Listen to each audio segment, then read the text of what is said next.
हरि ओम स्वस्ति न इंद्रो वृद्धश्रवाः स्वस्ति न पूषा विश्ववेदाः स्वस्ति नाक्षो अरिष्टनेमिः स्वस्ति नो बृहस्पतिर्दधातु प्रखदस्वा मरुताः प्रश्निमातरः सुभञ्जावानो विदधे खो जगमायाः अग्निर्जिह्वा मानवः सूरचक्षसो विश्वेनो देवा अवशागमन्यः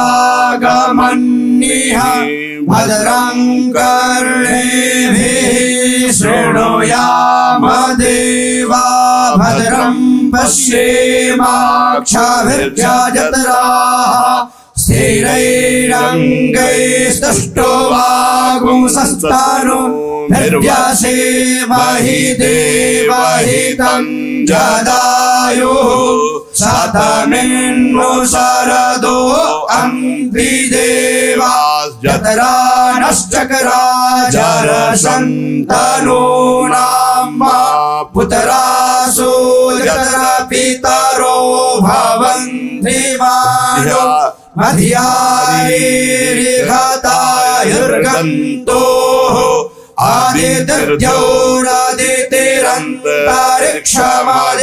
आदित्यौरादितिरन्तरिक्षमादितिर्माता स पिता स पुत्रः विश्वे देवा आदितिः पञ्चजना आदितिर्जातमदितिर्जनित्वम् द्योः शान्तिरन्तरिक्षगुं शान्तिः पृथिवी शान्तिरापः शान्तिरोषधयः शान्तिः वनस्पतयः शान्तिर्विश्वे देवाः शान्तिर्ब्रह्म शान्तिः सर्वगो शान्तिः शान्तिरेव शान्तिः सामा शान्तिरेहि यतो यतः समीहसे ततो नो अभयं कुरु सन्नः कुरु प्रजाभ्यो भयं नः पशुभ्यः।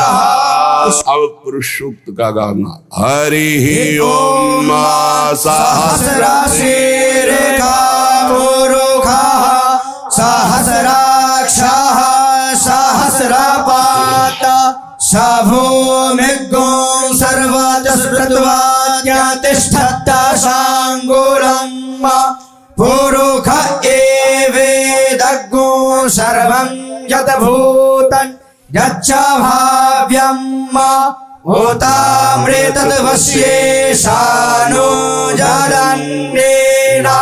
जरन्नेनातिरोहति एतावानस्य महिमातो ध्यायाश्च पुरुषः पादोश्च विश्वा भूतानि त्रिपादस्यामृतं दिवि त्रिपादोर्ध्वोदये पुरुषः पादोश्चेह भवत् पुनः ततो विध्वं जग्रामत्सासने नशने अभि ततो विराडजायत विराजो अधिपुरुषः सजातो अत्यर्च्यत पश्चात् भूमिमथो पुरः तस्मात् यज्ञात् सर्वभूताः संभृतं बृहदाज्यम् वसुंस्तांश्चक्रे वायव्यानारण्य ग्राम्याश्च जे तस्मात् यज्ञात् सर्वभूतरेचः सावाणि जज्ञिरे छन्दागुंसि जज्ञिरे तस्माद्यजुस्तस्मादजायत तस्मादश्वा अजायन्त जे केचो भयादतः गावो हजज्ञिरे तस्मात् जाता अजावयः तञ्जयं बर्हिः प्रोक्षम् उरुखं जातमग्रतः तेन देवा अययन्त साध्य ऋषयश्च यदुरुखं यदधुः कतिधाभ्यकल्पयन् मुखं किमस्यासीत् किं बाहो किमूरुपादा उच्येते ब्राह्मणोऽस्य मुखमासीत् बाहो राजन्यः कृतः ऊरो तदस्य तद्वैश्यः पद्भ्यागुशूद्रो अजायत चन्द्रमा मनसो जातश्चक्षुः सूर्यो अजायत श्रोत्राद्वायुश्च प्राणश्च मुखादग्निरजायत नाभ्यासीदन्तरिक्षगं शीर्ष्णोद्योः समवर्तत पद्भ्यां भूमृत्तिशः श्रोत्रात् तथा लोकान् अकल्पयन् जतुरुकेण हविखा देवा यज्ञमतन्वत वसन्तोऽस्यासीदाचं ग्रीष्म इमः शरथविः सप्तास्यासन् परिधयस्त्रिः सप्तसमिधः कृताः देवा यज्ञजन्तन्वाना अवदनं पुरुकं पशुम् जज्ञेन जज्ञमयजन्त देवास्तानि धर्माणि प्रथमान्यासन्न देहनाकं महिमानः सचन्त यत्र पूर्वे साध्याः सन्ति देवाः। वृन्दावनेश्वरी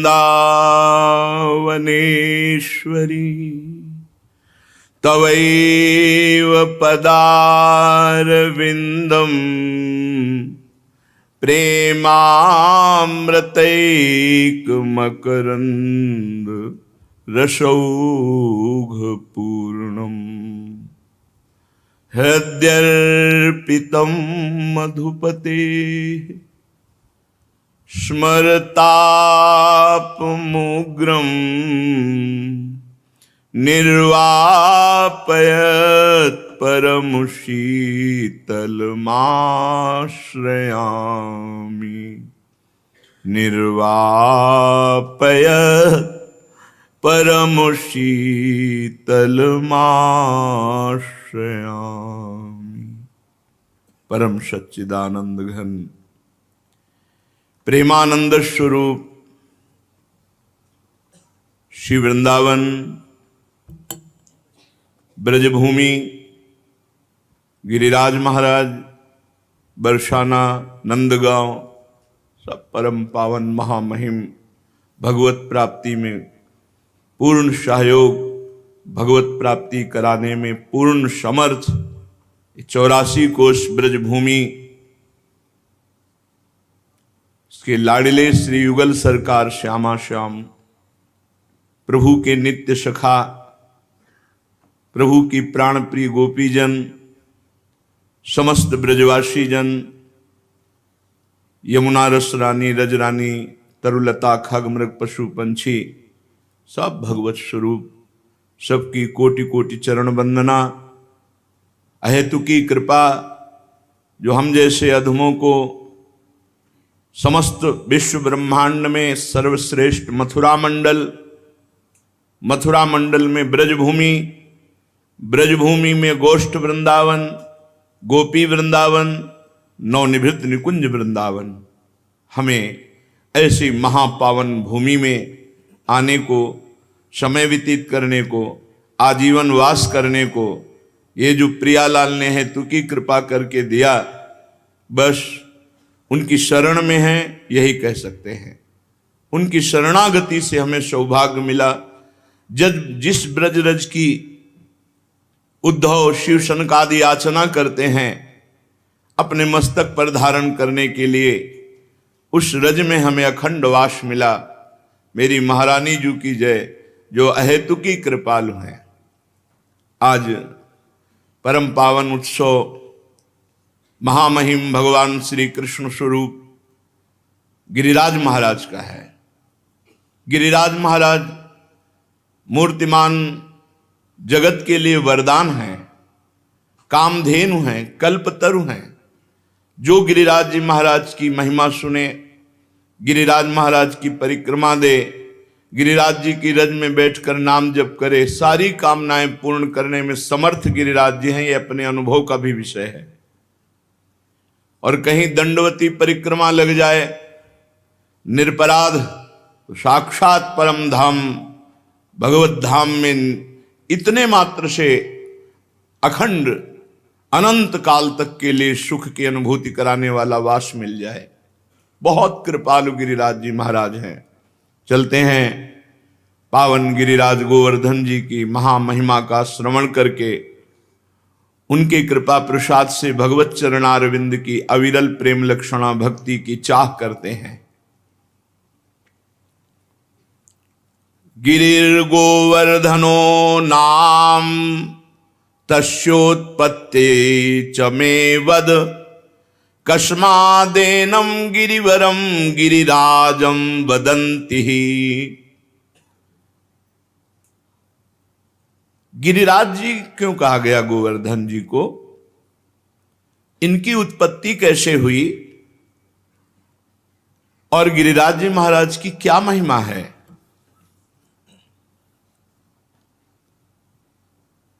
श्री नंद बाबा ने गर्गाचार्य जी को प्रेरित किया महिमा वर्णन करने के लिए। उपनंद आदि बड़े बड़े महापुरुष ये सब बैठ करके गिरिराज महाराज की महिमा सुन रहे हैं।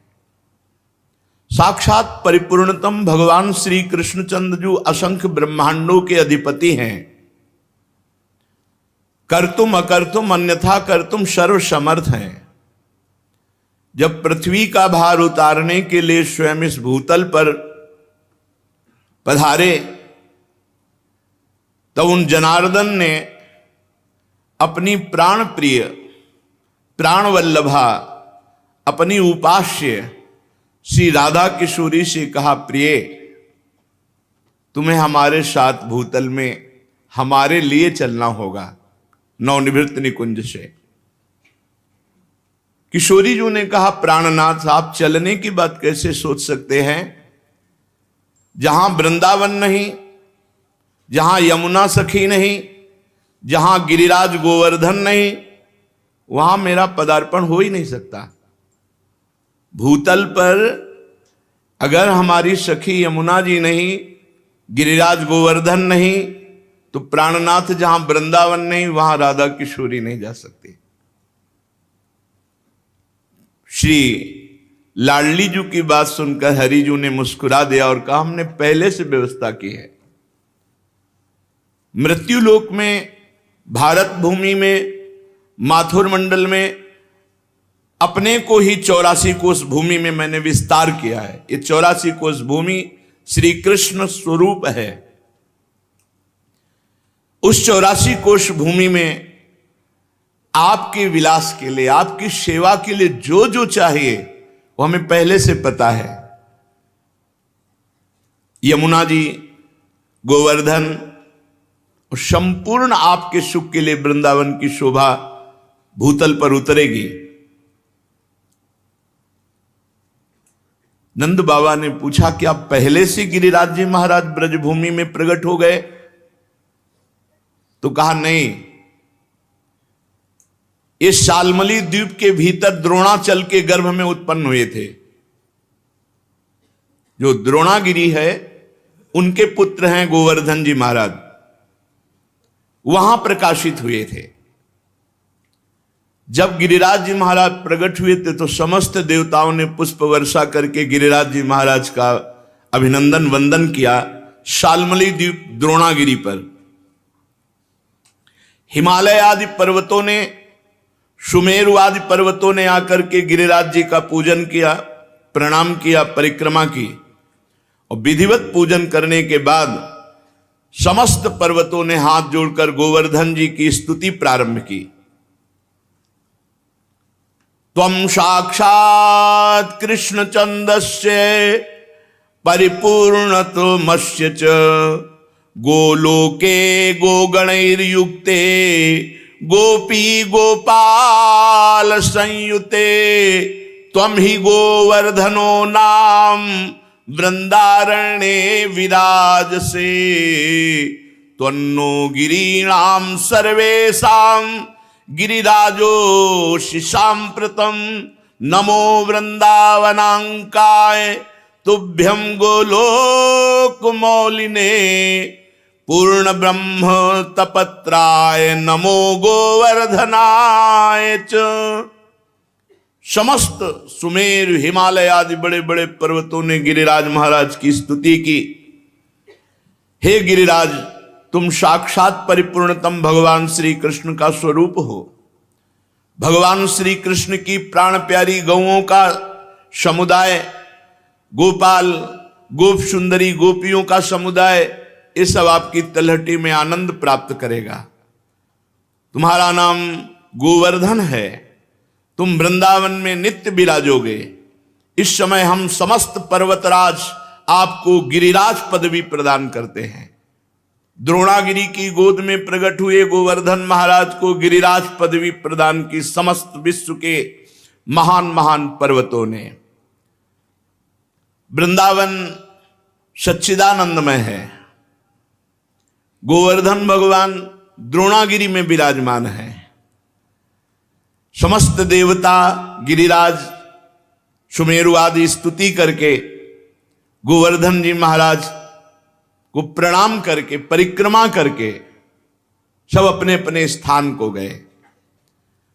उसी समय महिमा सुन करके कि द्रोणागिरी पे गोवर्धन जी महाराज प्रकट हुए हैं, बड़े ही तप के धनी पुलस्त ऋषि कौतुकवश दर्शन करने के लिए गिरिराज जी द्रोणागिरी पर पहुंचे। देखा द्रोणाचल की गोद में गौर श्याम वर्ण, गिरिराज जी के शिलाओं में आभा प्रकट होती गौर श्याम। एकाग्रता पूर्वक जब गिरिराज जी की परिक्रमा करो, दूर से देखो तो कुछ शिला में गौर रंग, कुछ शिला में श्याम रंग आपको दिखाई देगा। गोवर्धन भगवान ऐसे माधवी मालती सुंदर सुंदर लताएं गुफाएं, बड़े सुंदर वृक्ष जो मीठे फलों के भार से सुंदर सुंदर सरोवर कुंड झरने, महाराज देखते ही पुलस्त ऋषि लुट गए। ये तो महान तपस्या करने की स्थली है, इनकी कंदराओं में तो बहुत आनंद आएगा ध्यान करने में भगवान का। सैकड़ों शिखर गिरिराज जी महाराज के रत्नमय, विविध रंग बिरंगे धातु, विविध शोभा पुष्पों की, नाना प्रकार के पक्षी खग कोलाहल कर रहे, झरने गिर रहे, मृग और बहुत से बंदर, मयूर, केकिका ध्वनि, बड़ा आनंद गिरिराज महाराज। पुलस्त जी के मन में इच्छा हुई कि ये पर्वत हमारे अधिकार में आना चाहिए। गोवर्धन द्रोणाचल से कहा, द्रोणागिरी मैं तुम्हें आदेश करता हूं अपने पुत्र का मुझे दान करो। द्रोणागिरी के पुत्र हैं गोवर्धन जी महाराज। तुम पर्वतों के स्वामी हो, तुम्हारा बड़े बड़े ऋषि मुनि तपस्या के द्वारा आदर करते हैं, तुम बड़ी औषधियों के पुंज हो, दिव्य औषधियां तुम में प्रकाशित होती हैं। जब लक्ष्मण जी को वीर घातनी शक्ति मेघनाथ ने मारी थी तो यहीं से औषधि, तो हनुमान जी महाराज को लगा कि कौन सी औषधि है, क्योंकि उन्होंने बताया प्रज्वलित तेजोमयी, तो कालने में ने साफ प्रज्वलित तेजोमय कर दी थी कि हनुमान जी भ्रम में पड़ जाए। लेकिन बुद्धिमान अग्रगण्यम बलवताम वरिष्ठम, पूरा द्रोणागिरी उखाड़ लिया, जो मन आवे सो छांट लो औषधि। तुम औषधियों से संपन्न हो। मैं काशी में गिरिराज जी को विराजमान करूंगा, क्योंकि मैं काशी वास करने वाला हूं और मैं याचना ही नहीं कर रहा, आदेश दे रहा हूं। अगर ना तो साप, मेरा कोई प्रयोजन नहीं है, मैं तपस्या करूंगा गोवर्धन की शोभा देख करके, ऐसा मेरे मन में आया। भगवान विश्वेश्वर की महानगरी परम पवित्र मोक्ष प्रदायिनी काशी में जाकर गिरिराज गोवर्धन को विराजमान करेंगे। जहां पार्श्व में गंगा नदी बह रही, विश्वेश्वर विश्वनाथ भगवान विराजमान है, वहीं गोवर्धन को विराजमान करेंगे। आज तक ऐसा यश प्राप्त नहीं होगा जैसा गोवर्धन को यश प्राप्त होगा काशी में। मैं गोवर्धन के ऊपर ऐसी तपस्या करूंगा कि त्रिभुवन गोवर्धन की वंदना करेगा, और मेरी यह अभिलाषा तुम्हें पूर्ण करनी होगी। पुलस्त जी की बात सुनकर के सदैव प्रकट हुए द्रोणागिरी और रोने लगे। द्रोणागिरी ने कहा, पुत्र स्नेह विह्वल, मेरे आंसुओं को तुम देख रहे हो तो आप अपनी तपस्या की बात सोच रहे हो। जब से गोवर्धन जी आए तब से मैं महान आनंद से हूं, मेरा आनंद क्यों छीनोगे? पुलस्त जी ने कहा, आप शोक मत करो, आपका यश होगा। द्रोणाचल बोले, महामुनि मैं पुत्र स्नेह से व्याकुल हूं, मुझे पुत्र अत्यंत प्रिय है, तथापि मैं आपकी आज्ञा का भी उल्लंघन नहीं कर सकता, क्योंकि जानता हूं आप एक क्षण में शाप देकर मुझे भस्म कर सकते हैं। द्रोणागिरी गिरिराज जी को अपने अंक में भर के कहा, पुत्र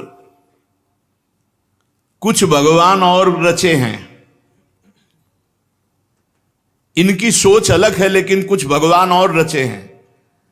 भगवान का संकेत मानकर मैं तुम्हें इनको दान करता हूं। भारतवर्ष बड़ा पवित्र देश, धर्ममय देश है, जहां केवल भारतवर्ष में धर्म, अर्थ और काम मोक्ष की आराधना होती है। निष्काम कर्म के द्वारा, ज्ञान योग के द्वारा तत्वबोध या प्रेम केवल भारतवर्ष में। मैं तुम्हें प्रदान करता हूं पुलस्त ऋषि को। गोवर्धन जी ने महान ऋषि पुलस्त जी से कहा, थोड़ा आप हमारा परिचय भी तो जान लें। 8 योजन लंबा, 8 चौको 32 कोश, 2 योजन ऊंचा,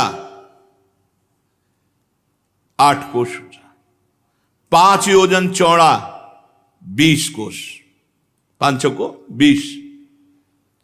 ऐसे थे गिरिराज जी जब यहां आए थे। साफ हो गया महाराज का आगे तो रोज तिल तिल घट रहे हैं। ऐसी दशा में आप देख पाओगे कि मुझे ले जाकर काशी में विराजमान कर दो। पुलस्त जी ने कहा, बेटा मैं पुलस्त हूं, अगर संकल्प करूं तो पूरे भूमंडल को उठा के चल सकता हूं। मेरे हाथ पर केवल तुम बैठ जाना, मैं काशी में ही छोड़ूंगा तुम्हें। गोवर्धन ने कहा, फिर एक बार क्या बोल गए आप, सोच लो। एक बार हाथ में आ गया, उतार दिया तो फिर तुम्हारी सामर्थ्य नहीं होगी कि आप मुझे हिला भी सको। मेरी प्रतिज्ञा और आपकी प्रतिज्ञा एक।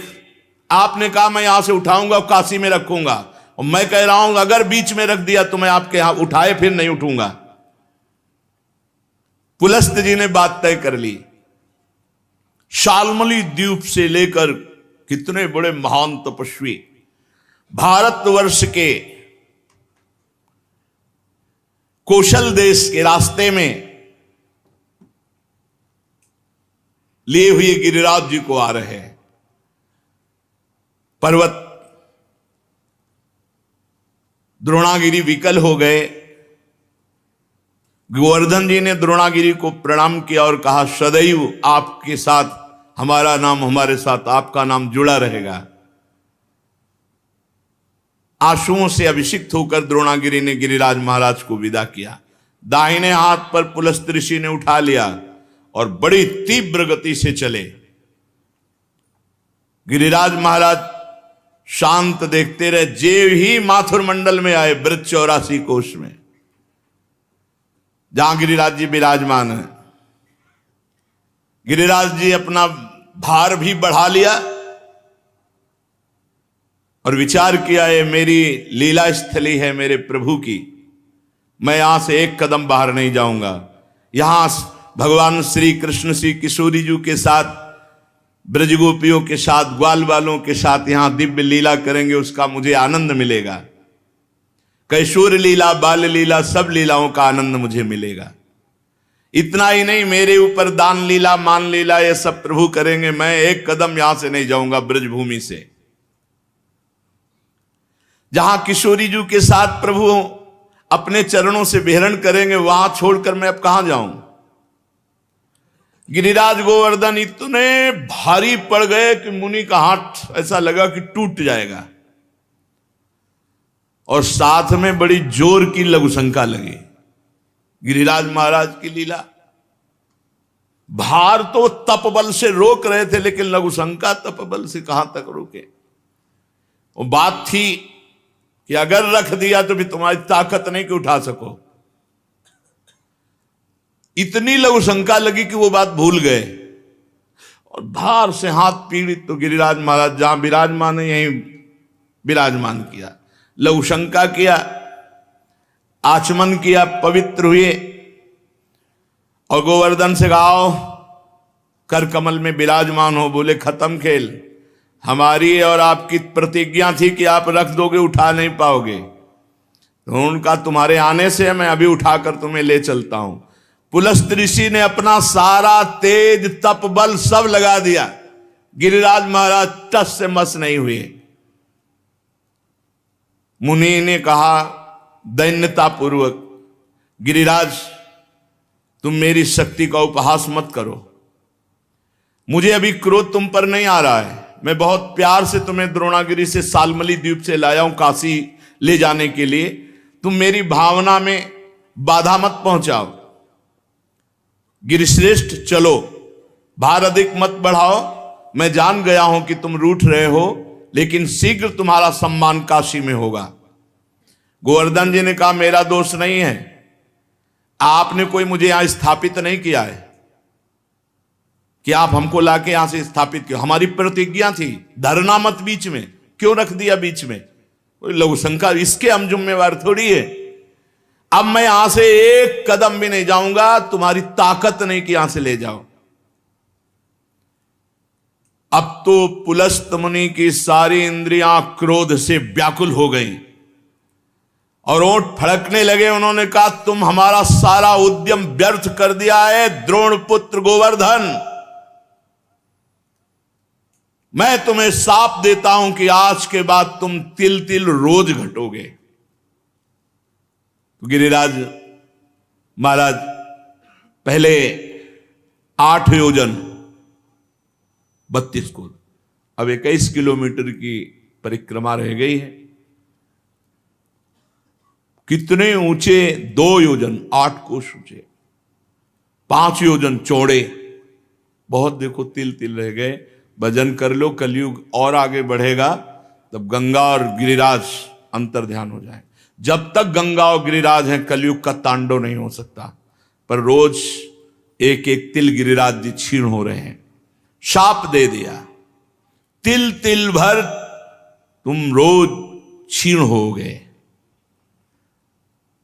गिरे त्वाति धृष्टेनो न कृतो में मनोरथा तस्मात् तु तिल मात्रम ही नित्यम त्वम क्षीणताम ब्रज। ब्रजवास करो, लेकिन एक एक तिल रोज क्षीण हो गए। गर्गाचार्य जी कहते हैं यावत भागीरथी गंगा यावत गोवर्धनो गिरी तावत कलेह प्रभावस्तु भविष्यति न करहिचित। जब तक गिरिराज गोवर्धन विराजमान है, भागीरथी गंगा प्रवाहित है, तब तक कलयुग अपना तांडव नहीं कर सकता। हाँ, उसका प्रभाव रहेगा। तांडव शब्द से मतलब है भ्रष्टाचार ही भ्रष्टाचार, भाव भ्रष्टाचारा सत संसारा धर्म सुने नहीं काना कलिकाल बिहाल की मनुजा नहीं माने को अनुजा तनुजा। ऐसा भ्रष्ट आचरण, न कहीं स्वाहा न स्वधा न राम न कृष्ण न हरि, अब बिल्कुल भ्रष्टाचार। तब भगवान कल की रूप में आकर दुष्टों का संहार करके फिर नवीन शांति की स्थापना करेंगे। उस दिन से गोवर्धन महाराज ब्रज में विराजमान हुए, पर महाराज पुलस्त जी के साप से तिल तिल क्षीण होते गए। जब तक भागीरथी गंगा गोवर्धन पर्वत भूतल पर विद्यमान है, तब तक कलिकाल का प्रभाव कदापि नहीं बढ़ेगा। ये गोवर्धन का शालमली द्वीप द्रोणागिरी से ब्रजधाम आना है। ये पावन श्री गिरिराज महाराज जी का चरित्र है। श्री गिरिराज महाराज पूरे विश्व ब्रह्मांड में सर्वश्रेष्ठ कुंड और तीर्थों को अपने में छुपाए हुए हैं। यत्र वै मानसी गंगा महापापौघ नाशिनी गोविंद कुंडम विशदम शुभम चंद्र सरोवरम राधा कुंड कृष्ण कुंडो ललिता कुंडेव च गोपाल कुंडस्तत्रैव कुसुमाकरेव च श्री कृष्ण मौलि संस्पर्शान मौलि चिन्हा शिला भवत तस्य दर्शन मात्रेण देव मौलिर भवेत जनः। ये गिरिराज महाराज गोप गोपियों और गौओं के रक्षक और हर प्राणी की कामना पूर्ण करने वाले हैं।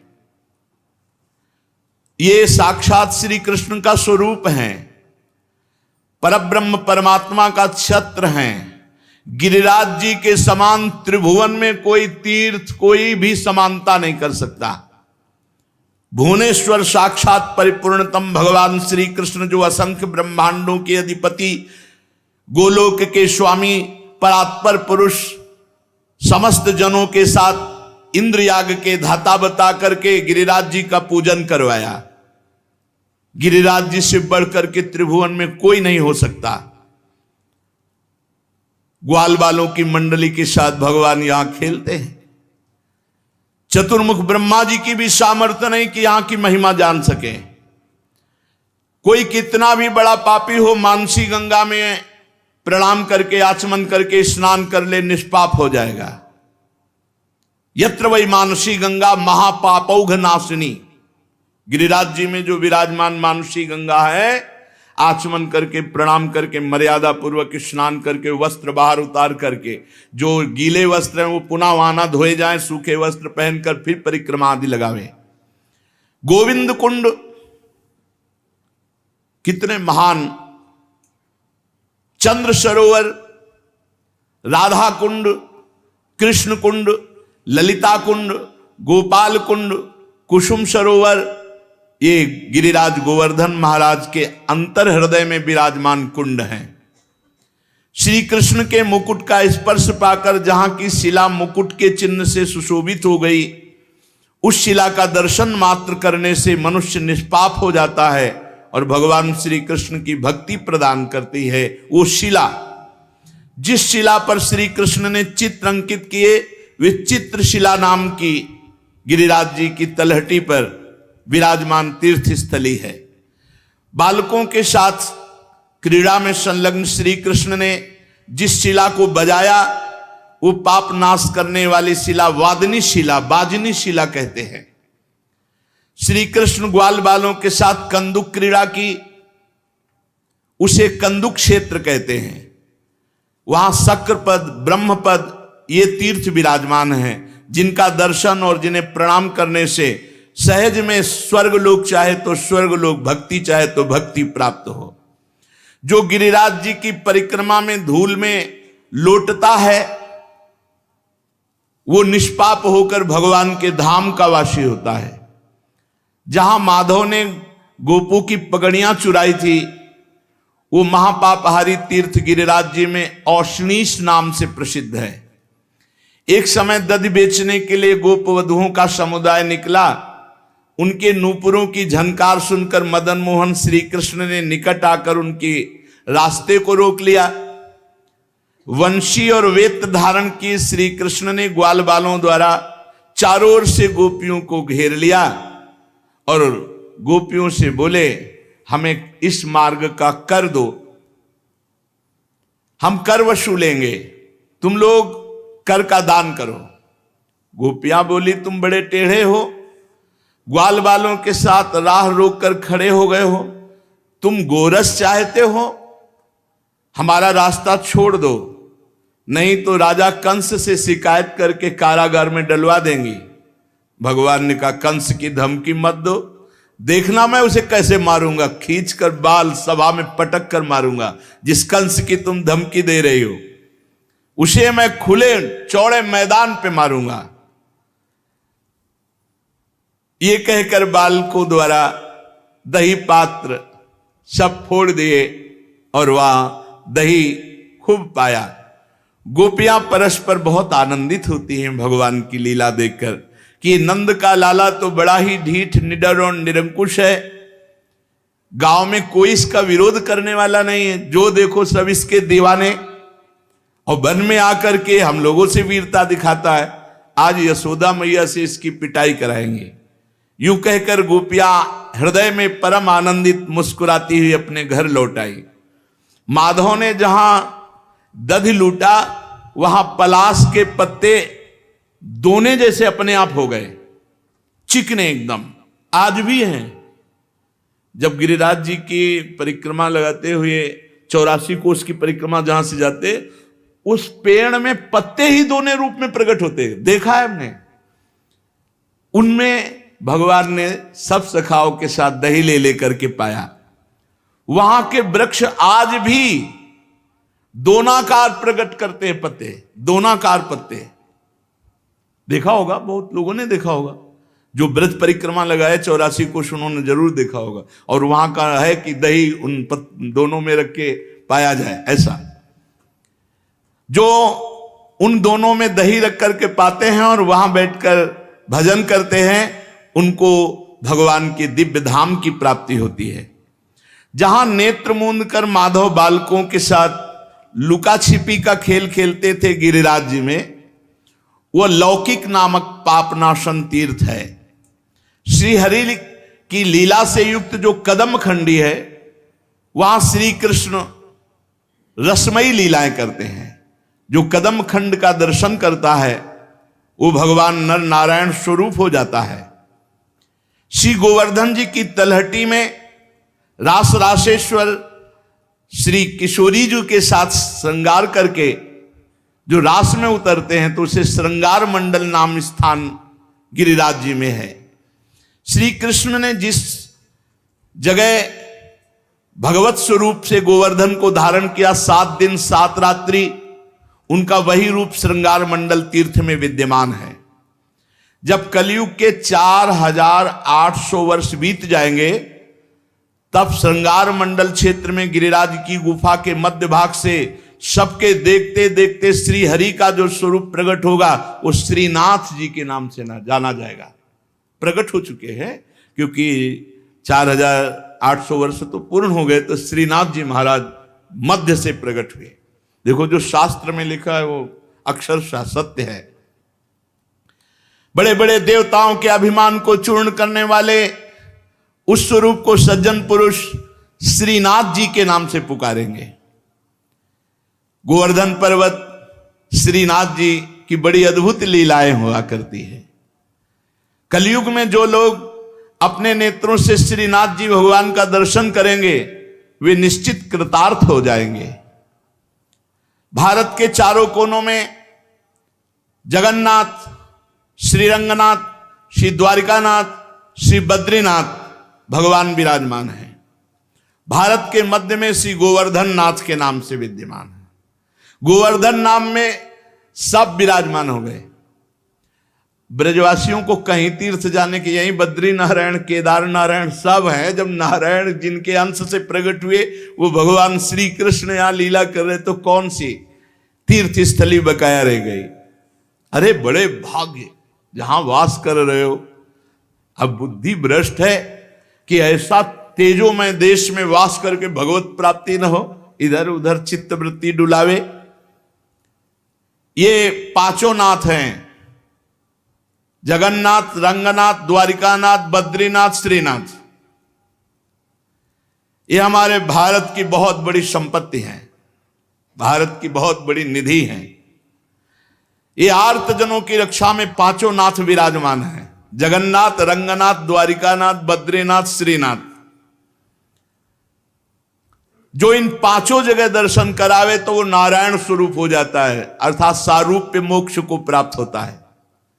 जो विद्वान पुरुष अन्य दर्शन न कर पावे तो श्री गोवर्धन नाथ जी का दर्शन कर ले, श्रीनाथ जी का। पहले श्रीनाथ जी यहीं विराजते थे, वो तो लीला पुरुषोत्तम है, सुख देने के लिए नाथ द्वारे में विराजमान है। जो गोवर्धन पर्वत देव दमन श्रीनाथ जी का दर्शन कर लेता है, पृथ्वी के समस्त तीर्थों और भगवत स्वरूपों के दर्शन का फल प्राप्त हो जाता है। जहां ऐरावत हाथी और सुरभि गौ के चरणों के चिन्ह हैं गिरिराज जी में, वहां नमस्कार करके पापी मनुष्य भी भगवान के वैकुंठ धाम को प्राप्त करता है। जो कोई भी मनुष्य महात्मा श्री कृष्ण के हस्त चिन्ह चरण चिन्ह जो गिरिराज जी में विराजमान है दर्शन कर लेता है तो भगवान के श्री गोलोक धाम को प्राप्त होता है। ये गिरिराज जी के तीर्थ कुंड श्री विग्रह ये साक्षात भगवत स्वरूप है। जो गिरिराज जी की इन महिमा का श्रवण करता है और निष्पाप हो जाता है। श्रृंगार मंडल के अधोभाग में श्री गोवर्धन जी का मुख है, जहां भगवान ने ब्रजवासियों के साथ अन्नकूट का उत्सव किया था। ये मानसी गंगा और चंद्र सरोवर ये गोवर्धन जी के दोनों नेत्र हैं। नासिका गोविंद कुंड है, अधर श्री कृष्ण कुंड, दोनों चिबुक अधर श्री कृष्ण कुंड। राधा कुंड गोवर्धन की जिह्वा है, ललिता सरोवर कपोल है, गोपाल कुंड कान है, कुसुम सरोवर कर्णांत भाग है। जिस शिला पर मुकुट चिन्ह है उसे गिरिराज जी का ललाट समझो, चित्रशिला उनका मस्तक और वादिनी शिला उनकी ग्रीवा है। कंदुक तीर्थ उनका पार्श्व भाग है। उष्णीश तीर्थ को कटि प्रदेश बताया गया, द्रोण तीर्थ को पृष्ठदेश और लौकिक तीर्थ को उदर, कदम खंडी को हृदय स्थल, श्रृंगार मंडल तीर्थ को गिरिराज जी का आत्मा। श्री कृष्ण चरण चिन्ह महात्मा गोवर्धन का मन है। हस्त चिन्ह तीर्थ है, हस्त चिन्ह तीर्थ बुद्धि। ऐरावत चरण चिन्ह उनका चरण, सुरभि के चरण चिन्हों से महात्मा गोवर्धन के पंख कहे गए हैं। पुच्छ कुंड में पूछ की भावना, जहां पूछरी का लोटा। वत्स कुंड में उनका बल, रुद्र कुंड में क्रोध, इंद्र सरोवर में कामना पूर्ति की स्थिति रखी गई है।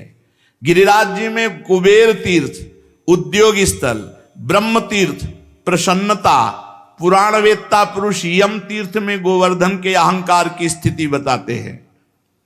मैंने ये गिरिराज जी के समस्त अंगों का जो पापनाशक और भगवत भक्ति प्रदान करने वाला है, इसे जो श्रवण करता है योगीजन दुर्लभ गोलोक नामक परम धाम में जाता है। गिरिराजों का भी राजा गोवर्धन पर्वत भगवान श्री हरि का हृदय है और पुलस्त मुनि के प्रयास से ब्रजमंडल में इनका शुभागमन हुआ है। इनका दर्शन, इनकी परिक्रमा समस्त शोकों का नाश करने वाली है। एक समय की बात है कि गोदावरी तट पर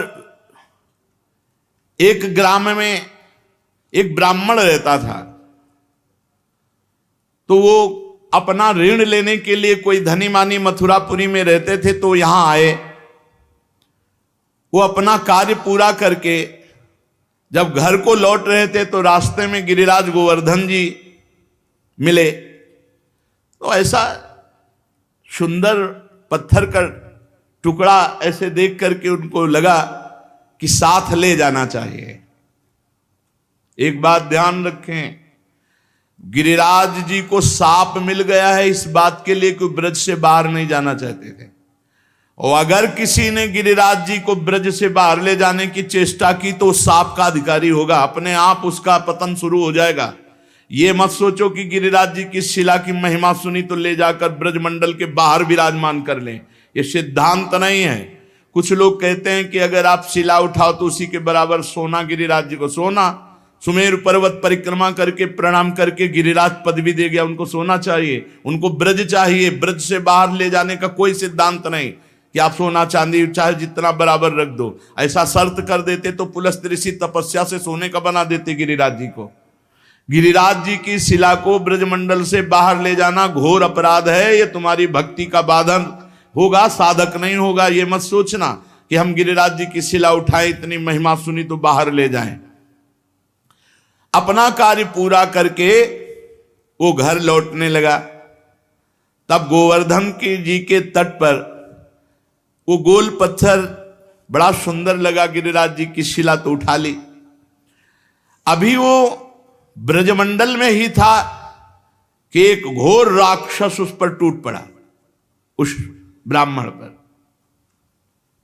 उसका मुंह ऐसे नाटा छाती में घुसा हुआ, 3 पैर 6 भुजाएं, बड़ा विकराल ओंठ, ऐसे दांत, मोटी नाक, बदबू आ रही थी। बड़े बड़े दांत बगाड़ कर ब्राह्मण को खाने के लिए। राक्षस बहुत भूखा था, वो दहाड़ता हुआ ब्राह्मण के ऊपर। अब जैसे कोई आक्रमण करे तो अपने पास कुछ होता तो ऐसे करने का। ब्राह्मण के हाथ में गिरिराज शिला थी, सीधे उस राक्षस के ऊपर गिरिराज शिला का प्रहार किया। जे ही गिरिराज शिला स्पर्श हुई, उसका राक्षस शरीर छूटा और श्याम सुंदर रूप अर्थात भगवान के सारूप्य मोक्ष को प्राप्त हुआ। जैसा भगवान श्याम सुंदर का रूप वैसा रूप, विशाल नेत्र, प्रफुल्ल कमल दल के समान बनमाला धारण किए हुए, पीतांबर मुकुट, कानों में कुंडल, एक हाथ में बेत, ऐसा लग रहा था साक्षात श्याम सुंदर प्रकट हो गए। जब वो दिव्य रूपधारी हो गया और ब्राह्मण देवता के आगे घुटने टेक दिए और कहा, हे ब्राह्मण श्रेष्ठ, तुमने मुझे आज निष्पाप कर दिया। आज तक मैं निष्पाप नहीं हो पाया महामते। मेरी राक्षस योनि न जाने कितने समय से थी और मैं कब तक भोगता, लेकिन ये तुमने गिरिराज जी की शिला से जो प्रहार किया, मेरे सारे पाप नष्ट हो गए। तुम्हारे सिवा दूसरा कोई ऐसा नहीं जो मेरा उद्धार कर सकता। ब्राह्मण बोला, पहले तो भयंकर रूप में, अब इतने सुंदर रूप में मैं आश्चर्य में पड़ गया हूं। मेरे में तो कोई सामर्थ्य नहीं है, मेरे द्वारा तुम्हारा उद्धार कैसे हो सकता? मैंने तो कोई संकल्प भी नहीं किया। और एक पाषाण का क्या ऐसा फल हो सकता है कि उसके स्पर्श से तुम भगवान का स्वरूप हो गए? उसने कहा, ब्राह्मण, ये साधारण पाषाण नहीं है, ये गिरिराज गोवर्धन की शिला है जो साक्षात भगवान हरि का रूप है। अरे इसके दर्शन मात्र से कृतार्थ हो जाए जीव। जो गंधमादन की यात्रा करके बड़ी तपस्या पूर्वक फल की प्राप्ति नहीं की जा सकती, वो गिरिराज जी के दर्शन मात्र से और परिक्रमा से कोटि गुना पुण्य प्राप्त किया जा सकता है। गंधमादन पर्वत पर तपस्या करके जो फल प्राप्त नहीं किया जा सकता, उससे करोड़ गुना फल गिरिराज जी की परिक्रमा, गिरिराज जी के दर्शन से। पर परिक्रमा करने वालों से प्रार्थना है, ये जो आधुनिकता लेकर के ब्रज में आते हो, कृपा करके ऐसी परिक्रमा दूषित मत करो। परिक्रमा लगानी है तो नंगे पैर लगाओ, जूता मोजा पहन के परिक्रमा नहीं लगाई जाती। जो 3-3, 4-4 परिक्रमा लगाते हैं वो महानुभाव कपड़ा बांधे रहते हैं, उनकी बात अलग है। आप कहो जिंदगी में दोबारा ना लगाने को मिले, इसके बाद कोई व्यसन परिक्रमा मार्ग में न करे गिरिराज जी में। जैसे हमने देखा है, स्वयं सिगरेट पी रहे हैं, मसाला खा रहे हैं, पिच पिच थूक रहे हैं, तुम्हें शर्म आनी चाहिए।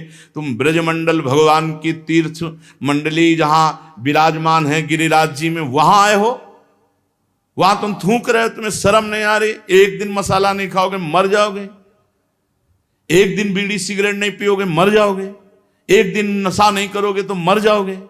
अरे यहां मंगलमय धाम में आकर ये सब गंदगी करते हो। इसलिए परिक्रमा में दाहिने थूके नहीं, मुते नहीं, कुल्ला न करे। दाहिनी तरफ आराध्य देवते, चाहे वृंदावन की परिक्रमा हो, चाहे गिरिराज जी की, चाहे बरसाना धाम की, और नंगे पैर लगाओ। अरे आग में जला दिया जाएगा शरीर, गाड़ दिया जाएगा तो कीड़े पड़ जाएंगे, फेंक दिया जाएगा तो कौवा जीव खा जाएंगे। इसको इतना दुलार क्या करना, इससे काम ले लो, तुम नहीं हो शरीर। और सब सह जाता है शरीर, सब सह जाता है और सामर्थ होती है। हमने देखा है दंडवती लगाते लगाते जब हार जाए और छाती रख के तलहटी पे पड़े और गिरिराज जी का चिन्ह, फिर नई सामर्थ, फिर नया एक उत्साह।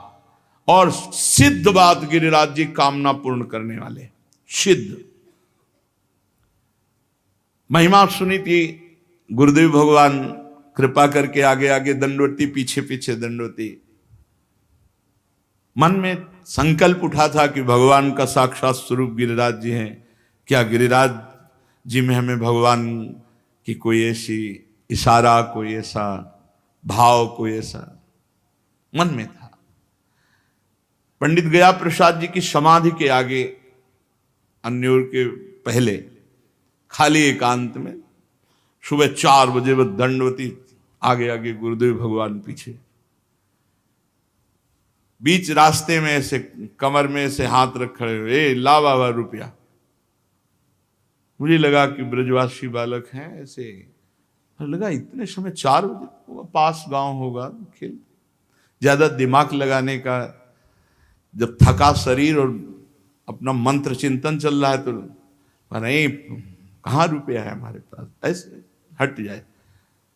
10-20 रुपया एक गमछा में बांधकर कमर में रखते थे, क्योंकि गुरुदेव भगवान और साथ में श्री जी थी, तो मधुकरी मांगकर तो उदर पोषण हो गए, लेकिन श्री जी को कुछ अमनिया, तो 1-2 केला या थोड़ा मीठा अमनिया लेकर उनको भोग लगाने के लिए। हे बाबा झूठ बोले, बांधे हुए पैसे,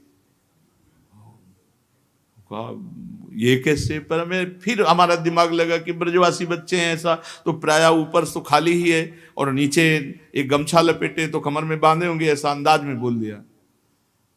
रुके, खोला और उससे 1 रुपया निकाल दे।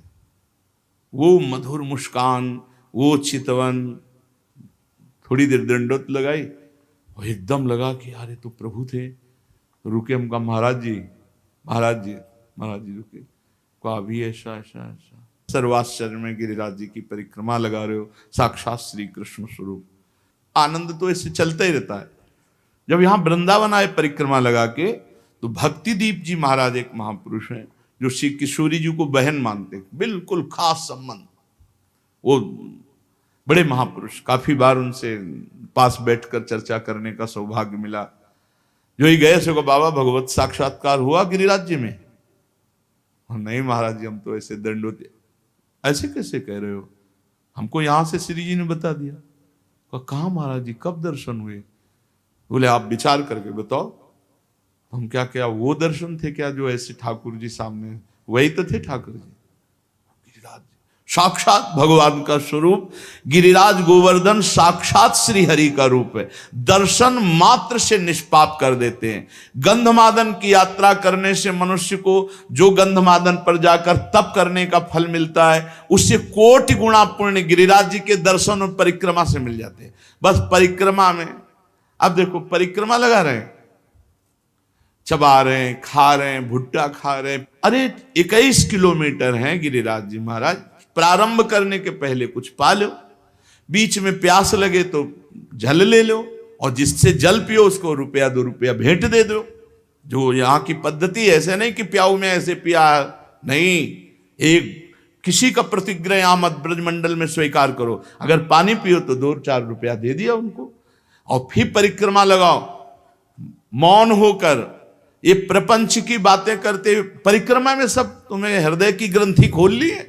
प्रपंच क्या देखो ना, दुनिया की बातें। अरे भगवान के धाम में आकर आप सोचो, यहां सुगंध फैलानी चाहिए कि दुर्गंध? बीड़ी, सिगरेट, तमाकू, पान मसाला, शराब, ये सब भैया बाहर छोड़ो ब्रज 84 कोस के। यहां आओ तो कमाओ, भगवान का पुण्य मंगलमय धाम का आनंद प्राप्त करो। गोवर्धन महाराज में जो कष्ट सहा जाता है वो बड़े बड़े पापों का नाश करता है, बड़े बड़े पापों। अरे ये कमाई की जगह है। यहां उपवास करके खूब मंत्र, खूब नाम जप करो, भगवान का कीर्तन करो, परिक्रमा लगाओ, दंडवती लोटो, जन्म जन्म के पाप नष्ट करके लोक परलोक की उन्नति को प्राप्त हो। पर नहीं, बुद्धि भ्रष्ट है। यहां आए होटलों में वही संसारिकता, वही गंदी बातें, कैसे तुम्हारा मंगल होगा। एक दो दिन के लिए श्री जी ने कृपा करी कि धाम प्रवेश पा जाओ, धाम में आके होटलबाजी इधर उधर। अरे ठीक है, कहीं रहो। घर गृहस्थी के जितने खेल है संसार में, जीवन भर खेलोगे भाई। धाम आए हो, भगवान के तीर्थ जाओ, नियम संयम से रहो। कम से कम 2-4 दिन जो आए हो ब्रह्मचर्य से रहो, पवित्र आहार करो। एक दिन उपवास जरूर करना चाहिए। तीर्थवास का एक नियम है कि कम से कम 3 दिन रहे तो एक दिन उपवास करे, दूसरे दिन फलाहार, तीसरे दिन एक बार अन्न ले ले और खूब साधन भजन करे। ये तो कमाई का देश है। अब देख लो, राक्षस था, गिरिराज जी के स्पर्श से श्याम सुंदर रूप हो गया। उस जो भगवत स्वरूप बना हुआ है वो बोला, मलयाचल पर एक भार स्वर्ण का दान करने से जिस पुण्य फल की प्राप्ति होती है, गिरिराज महाराज में एक बार लौट जाने से उस फल की प्राप्ति होती है। रज में लौट गए, इस सुख को कौन जाने। वृंदावन के गुणन सुन हित सो रज में लोट, जय सुख को पूजत नहीं मुक्ति आदि सतकोट।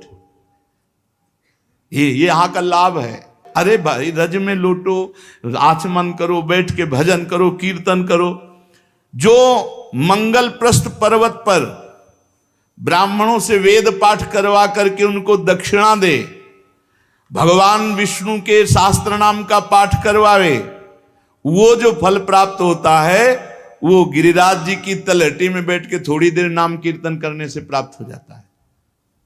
थोड़ी देर भगवान नाम कीर्तन गिरिराज जी की तलहटी में। अरे लाभ लो भाई, ब्रजमंडल में आए हो जरूर जाना गिरिराज जी। बस नशा वशा गंदी बातें मत करो, उपवास करके दर्शन करो। एक दिन उपवास करके देखो, सारे पाप नष्ट हो जाएंगे। मानसी गंगा में स्नान करो, राधा कुंडाचमन, कृष्ण कुंडाचमन, रज में लोटो, परिक्रमा। कितना मंगलमय देश है ब्रज 84 कोस। गिरिराज जी के समान पुण्य प्रदान करने वाला कोई भूमंडल पे दूसरा तीर्थ नहीं है। ऋषभ पर्वत, कूटक पर्वत, कोलक पर्वत, सोने से मढ़ी हुई सींग वाली 1 करोड़ गऊओं का दान करने से जो फल मिलता है, गिरिराज गोवर्धन की संपूर्ण तीर्थ स्थली के दर्शन मात्र से प्राप्त हो जाएगा।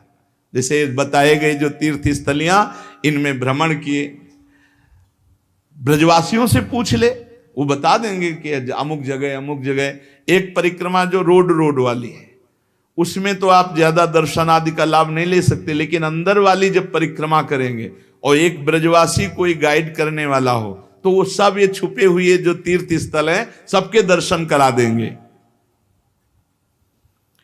गोवर्धन पर्वत की यात्रा करने से 1 करोड़ सोने से सींग मढ़ाकर गौ में दान करने का जो फल ऋषभ पर्वत, कूटक पर्वत, कोलक पर्वत पर है, वो गिरिराज जी की यात्रा मात्र से पूर्ण हो जाता है।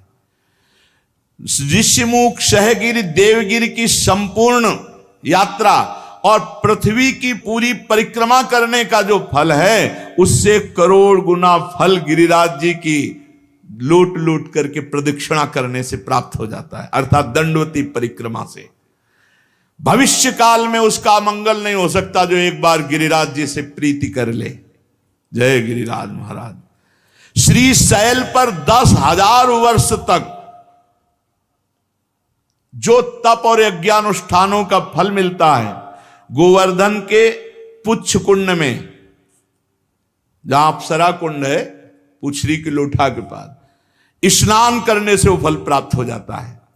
जो गोवर्धन पर्वत पर उत्तम ब्रजवासी ब्राह्मणों को पवाकर दान देता है, वह स्वर्ग चाहे तो स्वर्ग, भगवान के वैकुंठ धाम को चाहे तो वैकुंठ धाम की प्राप्ति होती।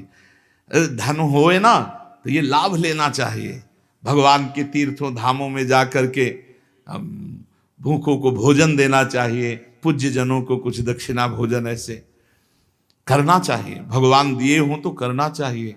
यहाँ 1 का लाखों भगवान देते हैं, मिलेगा। थोड़ा धैर्य रखो। समय, खेती भी बोई जाती तो अपने समय से फलीभूत होती है। चित्रकूट पर्वत पे रामनवमी के दिन पयस्वनी मंदाकिनी में वैशाख की तृतीया को पारियात्र पर्वत पर, पूर्णिमा को कुकुराचल पर, और द्वादशी को नीलाचल जगन्नाथपुरी में, सप्तमी को इंद्रकील पर्वत पर जो दर्शन करने से पुण्य होता है, परम लाभ होता है, गोवर्धन गिरिराज जी में किसी एक कुंड में स्नान करने से उसका फल प्राप्त हो जाता है। किसी एक कुंड पर बड़ा योग लिखे हुए हैं कि जैसे बृहस्पति के सिंह राशि पर स्थित होने पर गोदावरी में, कुंभ राशि पर हरिद्वार में, पुण्य नक्षत्र पुष्कर में, सूर्य ग्रहण कुरुक्षेत्र, चंद्र ग्रहण काशी में, एकादशी के दिन शुकर तीर्थ में, कार्तिक पूर्णिमा को गढ़मुक्तेश्वर में, जन्माष्टमी के दिन मथुरा जेल में, द्वादशी के दिन खांडोवन में, कार्तिक पूर्णिमा को वेंकटेश्वर नामक महावट, मकर संक्रांति तीर्थराज प्रयाग में, वही धृति योग बृहस्पति, रामनवमी के दिन अयोध्या में।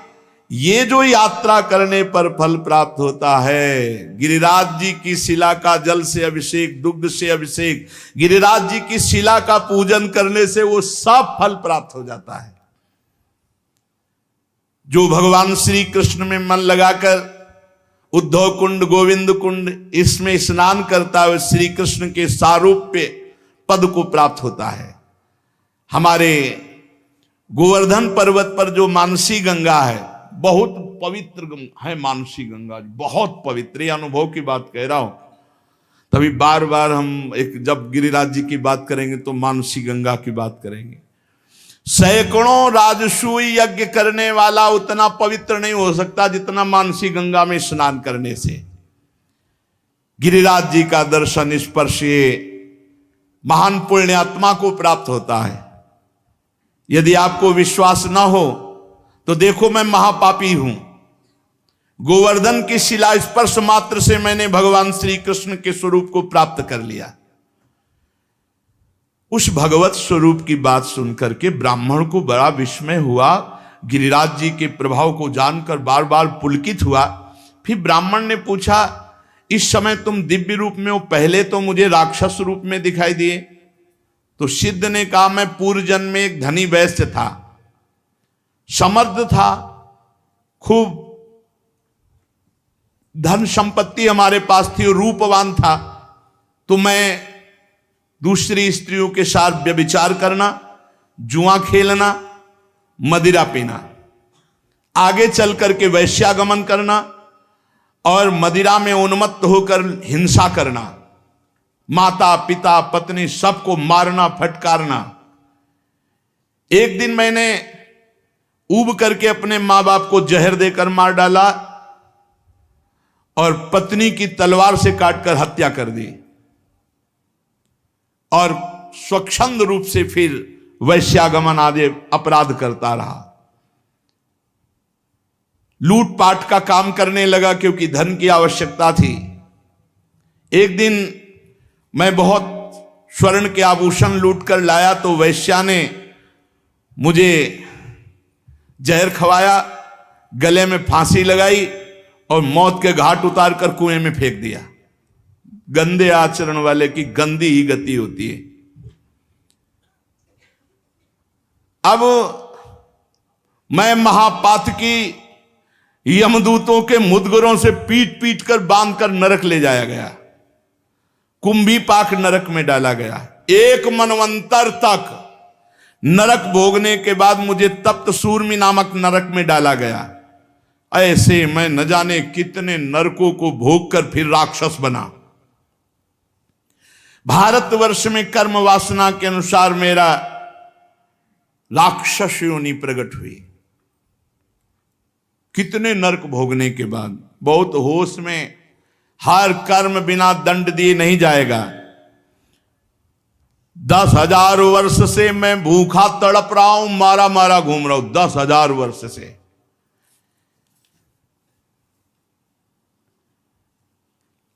यमुना के सुंदर तट पर आज मुझे उद्धार का अवसर मिला। आपने जो गिरिराज जी की शिला मुझे मारी, उससे मैं भगवत स्वरूप हो गया। आज ब्रजभूमि को मैं बार बार नमस्कार करता हूं। जिस ब्रजभूमि में मैं भूखा तड़पता पापी तुम्हें खाने के लिए, लेकिन तुम्हारे द्वारा गिरिराज जी के स्पर्श से साक्षात श्री कृष्ण स्वरूप हो गया हूं। इस प्रकार वार्ता हो ही रही थी कि भगवत धाम से एक विमान उतरा जो सहस्त्रों सूर्यों के समान तेजस्वी था, 10,000 घोड़े जुते हुए थे और महान ध्वनि हो रही थी। उसमें भगवत पार्षद आए और ब्राह्मण के देखते देखते उस सिद्ध को, जो राक्षस था अब भगवत स्वरूप हो गया था, विमान में बैठाला और भगवान के धाम को ले गए। निकुंज विलासी श्री प्रिया प्रीतम की पावन प्रेम स्थली, क्रीड़ा स्थली है। श्री गिरिराज महाराज, नंदगांव, बरसाना, ये सब महान महान तीर्थराज प्रयाग भी यहाँ आकर अपने पापों का प्रायश्चित करते हैं। जो तीर्थों से पाप इकट्ठा करते हैं उनको यहाँ भस्म करते हैं आकर। इसलिए हम सब सौभाग्यशाली जो हमें ब्रजभूमि में आने को मिला, वास मिला। अब हम अपने जीवन को ऐसी एक धारा में देखो।